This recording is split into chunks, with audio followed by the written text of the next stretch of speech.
How we express the value of a person is that we care for them. My involvement with cooperative care waging really came from a personal experience where my parents, who had been healthy and well and strong, all of a sudden hit 80-something and needed to know how to phone an ambulance, needed healthcare. Walking with them through their journey made me think, gosh, we can do this better in Wagin. What we're pioneering is doing that care services through a cooperative model.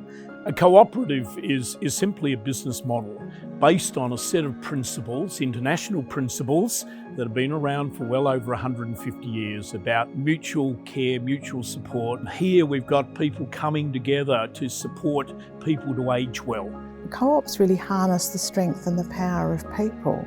They make a connection between people. People band together around a common interest and a common need and say, what can we do? How can we pool our resources, pool our interest and our energies and make something happen? The main thing we're trying to address is to allow people to stay in Wagin as they age. They have access to the services that they need and they don't feel that they need to leave to get those services. There's many elements to that.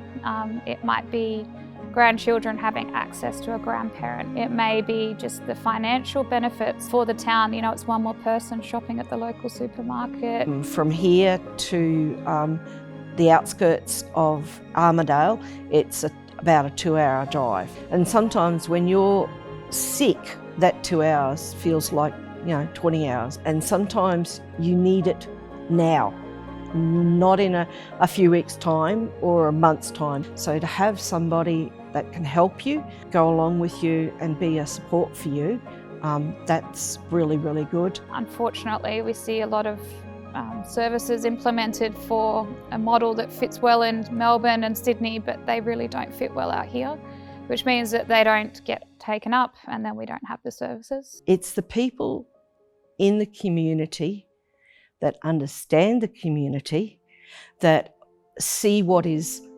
needed in the community. Primarily the co-op will be a caring agency within the town. That could be connecting people to services, it could be connecting people to their neighbours. Do they need help to get to an appointment? Do they need help to look after a pet? Not that we would do it, but we will make the connection to link people with who they might need to provide that help. But it's place-based, so the needs and the interests of the people here are served by the needs and the interests of people here. It's hard to try and find all of the services that you need. You need a gardener, you need a cleaner, but how do you coordinate all of these? How do you find out what's in your aged care plan? We've got an amazing home care team here in Wagin, but what this group will do is actually add to the services that are provided by Wagin Home Care. Some people would rather stay at home and not have to be institutionalised. Can we accommodate both? I think we can. To do that, you need to harness the abilities and the strength and the interest of the community to make that happen. This model and this idea is that you can go in, you can talk to a person who is a local person who understands Wagin, understands your needs, and they will help you find answers. It's not being diverted to a website, or it's not being told to stand in a queue on the phone. For me personally, I'd like to see the co-op bring more services to Wagin and have a large member base. Our membership base is anybody in town. We can have corporate members as well, but primarily individuals, and then what we call multi-stakeholder. So it's the people who have an interest in providing healthcare services. We're a not-for-profit organisation, so everything invested by the members comes back to the members. So if you extend the vision out, what we're wanting to do is improve and increase people's access to healthcare.